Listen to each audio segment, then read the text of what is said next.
In this episode, I'm going to explain how Evan Mobley is going to save the Memphis Grizzlies season.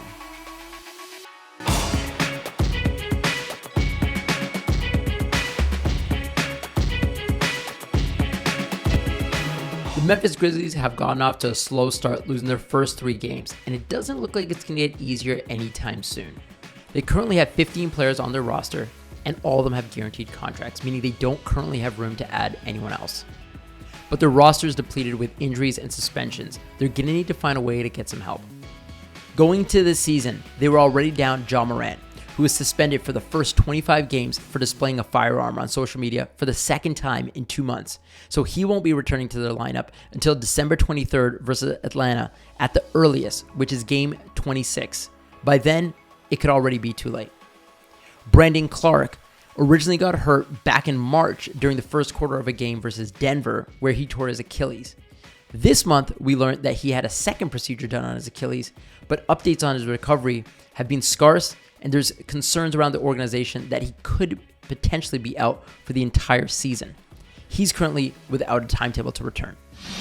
And not putting any weight on that left leg. Immediately grabbed for the back of his left leg and goes to the Grizzlies locker room. When we get a report, we will obviously share it with you, but a big loss for the Grizzlies. And then there's Steven Adams, their starting center for the past 2 seasons and one of the best rebounders in the NBA. After already having missed half of last season with a PCL injury, we just found out 2 days before the season started that he just had season-ending knee surgery and was expected to make a full recovery not by this season, but by the start of the 24-25 season, leaving a huge hole in their front court. So, where do the Memphis Grizzlies go from here? Well, the first thing they can do is they can file for disabled player exception for Steven Adams. If approved, that would be worth about $6.3 million. They can then use that to sign one player to a 1-year deal or to acquire a player via trade that's in the final season of their contract. The problem is it doesn't actually create an open roster spot for them, so they'd have to open up a roster spot first before they're able to use it. Also, Memphis actually already has a $7.5 million trade exception from the Dillon Brooks sign-in trade, so getting this disabled player exception doesn't actually create a whole bunch of additional value that they didn't already have. Now, in addition to the disabled player exception and the trade exception, Memphis also already has 2 additional exceptions that they can use to sign players. They have their full $4.5 million biannual exception, and they still also have their full $12.4 million non-taxpayer mid-level exception. It's also important to note that Memphis is also around $17 million under the tax. Now, that's all great, but with no open roster spots, they can't actually use any of these tools. However, Memphis does have one way to create a temporary roster spot without waiving or trading away a player, and that's by taking advantage of the NBA's suspended list. Basically, any player that's suspended by the commissioner must be placed on the team's active list during the term of the suspension, except if that suspension is longer than 5 games. In that case, following the 5th game of the suspension, that player can be transferred over from the active list to the suspended list and temporarily open up a roster spot. Memphis plays their 5th game on November the 1st, so as of November the 2nd, Ja Morant can be transferred over to the suspended list, and Memphis would have 1 free roster spot. However, they'd have to open up a roster spot later again in the year once Ja Morant shifts back to the active list. So this is a good short-term solution, but what's their long-term solution? It's probably going to be a trade close to the trade deadline.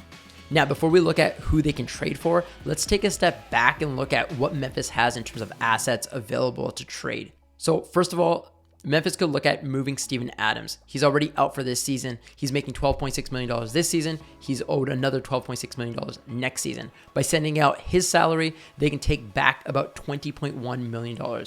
So that's one option. But Memphis's most valuable salary is probably going to be that of Luke Kennard. Luke Kennard's making $14.8 million this year, and then the following season, he's on a team option. Luke Kennard's going to be a pretty solid rotation piece for most teams, so he provides value this season on a reasonable contract, and then next season, if you wanted to get rid of the salary, the team would have that option.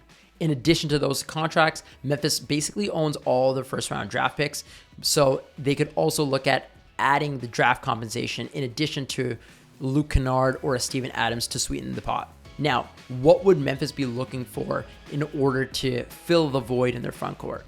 The number one player I think Memphis should be targeting is Clint Capella. We just saw Onyeka Okongwu sign a 4-year, $62 million contract extension with Atlanta. This contract extension is going to make Onyeka Okongwu the highest paid backup center in the NBA in the 24-25 season.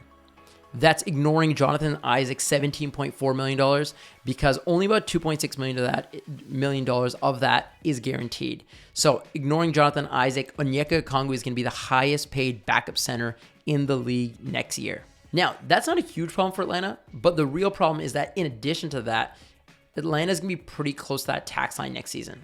Currently, they're projected around $15 million under the tax with only 10 guaranteed contracts for next season. As they go to fill out the rest of their roster, and especially if they look to retain Saddiq Bey, they're going to get over the tax line pretty quickly and have to make moves that reduce salary.